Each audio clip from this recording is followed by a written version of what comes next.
She considered calling her brother.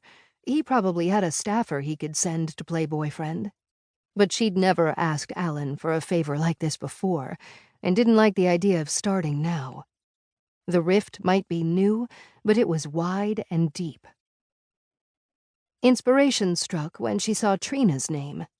She quickly hit the call button and turned her back to the house so Troy couldn't read her lips. It was 7 p.m. in D.C. She prayed Trina would answer. Leaving a message wouldn't be enough. Relief rippled through her when she heard her old college friend say, "Hey, Mads, what's up?" Maddie wasn't a casual caller, so the concern in Trina's voice was warranted. "Hey, Trine, I'm in a bit of a bind." She glanced over her shoulder and confirmed that Troy remained on the porch watching her. "You know that Raptor operative who just moved to Portland, the one you were hoping to fix me up with?"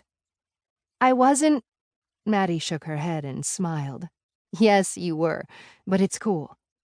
I sort of need him, if he's available, to show up at this place where I'm working and pretend to be my boyfriend.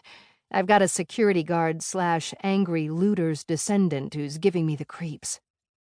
"Is this that NAGPRA project for the Looter Museum?" "Yep, the security guard is Troy Coker, Otto's creepy great-grandson. Today is my first day, and he's setting off all sorts of alarm bells. I'm stuck working here for the next 10 days, and then have months of follow-up work, so I need to shut him down now.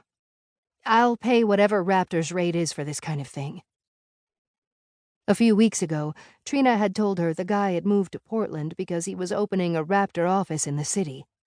She'd never be able to afford an actual bodyguard, but surely she could cover a 1-hour fake boyfriend drive-by. "If Josh isn't busy, I'm sure he'll do it for free." "No way. This is business. Aubrey Sisters will reimburse me." She was fairly certain this was true, but Maddie really didn't want to worry Sienna to confirm. She'd tell Larkspur as soon as she was back on the grid, and if the cost wasn't authorized, so be it. "I'll call Josh and tell him the situation. See if he's available. You need him tonight?" "If he could, yes. Otherwise, tomorrow or Friday. The sooner the better." "Got it. Give him my number, but tell him I've got no reception in the crypt, so I won't get calls or messages while I'm down below." "What's the address?" She gave Trina the address and described the exterior basement entrance so he could find her if he was able to stop by tonight. Even if he couldn't stop by, she'd told someone she was uncomfortable with Troy.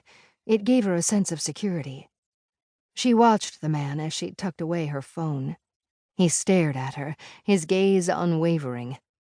The back of her neck tingled as if she could feel his anger across the long expanse of lawn.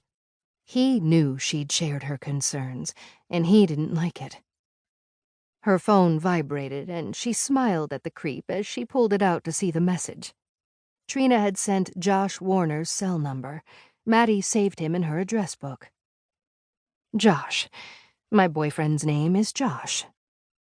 She added a heart emoji next to his name and deleted Trina's message in case Troy should get a look at her phone. Too bad she didn't know anything else about Josh, other than that he worked for Trina's husband, CEO of Raptor, a private security and military training company. Well, that and Trina had wanted to fix them up, which meant he was single. Maddie hadn't been keen on the fix-up because she'd been through too many excruciating blind dates after a nasty breakup. Her friends were determined to help her by forcing her back on the horse, and while their hearts might be in the right place, their screening methods were for shit. Until a few weeks ago, Trina hadn't been on the fix-up bandwagon. But then, they hadn't lived in the same city since they were roommates at Ohio State, so the woman hadn't had any prospects to throw at Maddie to see if they would stick. That changed when Josh Warner moved to Portland several weeks ago.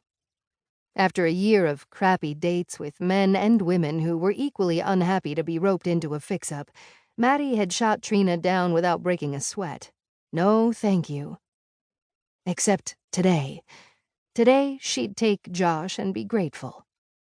She tucked her phone in her pocket, silently praying he was available to play White Knight. To keep listening to this audiobook, I've left you a link in the description so you can do it, at no cost thanks to Audible's 30-day free trial.